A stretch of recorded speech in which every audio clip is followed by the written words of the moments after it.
Hello students, आज हम spontaneous और नॉन स्पॉन्टेनियस रिएक्शन को देखेंगे। स्टूडेंट्स, स्पॉन्टेनियस रिएक्शन ऐसे रिएक्शन जो खुद ब खुद हो जाएं और उनको किसी की हेल्प की ज़रूरत ना हो, जो किसी की मदद के बगैर खुद ब खुद हो जाएं, ऐसे रिएक्शन को हम स्पॉन्टेनियस रिएक्शन कहते हैं। A process that take place on its own without any outside assistance. तो स्टूडेंट, ये ऐसे जो रिएक्शन होते हैं वो नॉन इक्विलिब्रियम से इक्विलिब्रियम की तरफ जाते हैं, और ऐसे रिएक्शन यूनिट रिएक्शन होते हैं, एक ही सिमत में चलते हैं और इरिवर्सिबल होते हैं। और जो नेचुरल प्रोसेस है, हम नॉर्मली हम देखें तो नेचुरल प्रोसेस या रियल प्रोसेस होते हैं। स्टूडेंट, मिसाल के तौर पर किसी शख्स का अगर चोटी से पाँव फिसल जाए तो वो खुद ब खुद नीचे गिरेगा। ऐसा नहीं होगा कि ये खुद ब खुद ऊपर को आना शुरू हो जाए। इसका नीचे को जाना खुद ब खुद है, बाय इट्स ऑन है, ये नेचुरल है, वो नीचे को ही गिरेगा। तो इसको नीचे को गिरने के लिए किसी की हेल्प की ज़रूरत नहीं है, ये खुद ब खुद गिरेगा। इसी तरह पानी आप गिराएं तो खुद ब खुद ही वो लोअर पोजीशन की तरफ आना शुरू हो जाता है। पहाड़ से पानी का गिरना वो खुद ब खुद लोअर पोजीशन में आएगा। इसी तरह जिंक को कॉपर सल्फेट में हम डिप करें तो स्टूडेंट, जिंक खुद ब खुद डिजोल्व होकर सोल्यूशन में आना शुरू हो जाती है, और सोल्यूशन वाली कॉपर जो है वो जिंक की जगह पर आना शुरू हो जाती है। तो मतलब जिंक पानी में आ गई और जो कॉपर था वो क्या हुआ, वो सॉलिडिफाई होना शुरू हो गया। हम दूसरे लफ्जों में ये भी कह सकते हैं कि जिंक अपने इलेक्ट्रॉन लॉस करके ऑक्सीडाइज हो जाता है और कॉपर खुद ब खुद रिड्यूस होना शुरू हो जाता है। ये करना नहीं पड़ता, ये खुद ब खुद ही हो जाता है। स्टूडेंट, इसी तरह HCl और NaOH को मिलाएं तो हमें उनको नमक में और पानी में कन्वर्ट करने के लिए गर्म या किसी और हेल्प की नहीं देनी पड़ती, वो खुद ब खुद ही कन्वर्ट हो जाता है। ऐसे रिएक्शन जो खुद ब खुद हो जाएं उनको हम स्पॉन्टेनियस रिएक्शन कहते हैं।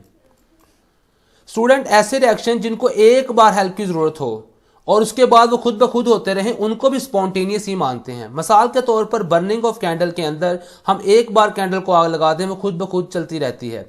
इसी तरह हाइड्रोकार्बन जो सुई गैस वगैरह है, चूल्हा एक बार जला दें वो खुद ब खुद जलता रहता है, और कोयला भी एक बार उसको आग लग जाए तो चाहे कोयले का पहाड़ हो वो सारे का सारा खुद ब खुद जल जाएगा। तो ऐसा रिएक्शन जो खुद ब खुद जिसको सिर्फ एक बार हेल्प की जरूरत हो उसके बाद वो खुद होता रहे, उसको भी हम स्पॉन्टेनियस ही समझते हैं। स्टूडेंट, नॉन स्पॉन्टेनियस रिएक्शन ऐसा रिएक्शन जिसको किसी की मदद की जरूरत हो। मिसाल के तौर पर आपने पानी को पहाड़ों के फिर ऊपर लेके आना है, तो पानी लेके जाना है, पानी खुद ब खुद नहीं जाएगा, आपको लेके जाना पड़ेगा, आपको हेल्प करनी पड़ेगी, आपको कैरी करना पड़ेगा, वो खुद जाएगा। इसी तरह एक इंसान नीचे गिर गया है तो उसको ऊपर लेके आना है, तो ऊपर लाने के लिए हमें उसको रस्से वगैरह के साथ या किसी और के साथ खींचना पड़ेगा, वो खुद ब खुद ऊपर नहीं आएगा। अगर हम उसको ऊपर लाएंगे तो हमें उसको हेल्प देनी पड़ेगी। स्टूडेंट, इसी तरह N2 और O2 हवा में मौजूद होते हैं, वो कभी NO में कन्वर्ट नहीं होते। हाँ, लेकिन अगर हम इन हवा में दो गैसें बहुत ज़्यादा हैं, नाइट्रोजन 78% है और ऑक्सीजन 21%, लेकिन कभी भी वो NO में कन्वर्ट नहीं होती, हालांकि ये रिएक्शन करके NO बनती हैं। तो स्टूडेंट, अगर हम इनको हीट दें तो तब ही ये बनती हैं, मतलब हीट करना इनकी मदद करना है, तो हेल्प के बगैर ये रिएक्शन नहीं होता। Student, it is the reverse of spontaneous process. मैं दूसरे लफ्जों में कह दूंगा कि ये स्पॉन्टेनियस का रिवर्स होता है। A process that does not take place on its own without any outside assistance is called non spontaneous process. Student, natural reaction क्या होते हैं, वो स्पॉन्टेनियस होते हैं या नॉन स्पॉन्टेनियस होते हैं? हम देखें तो सही, स्पॉन्टेनियस और नॉन स्पॉन्टेनियस रिएक्शनों में नेचुरल में क्या है।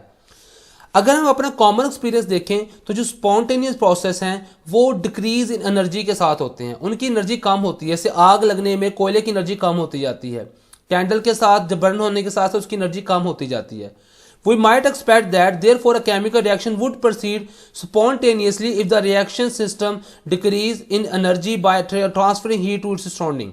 अगर हम रिएक्शन के ऊपर भी यही बात अप्लाई करें तो हम कहेंगे उसकी एनर्जी भी कम होनी चाहिए, जैसे आग की कम हुई थी। आग का लगना स्पॉन्टेनियस में था, तो हम रिएक्शन में भी यही कहेंगे कि अगर वो स्पॉन्टेनियस है तो उसकी एनर्जी कम होनी चाहिए।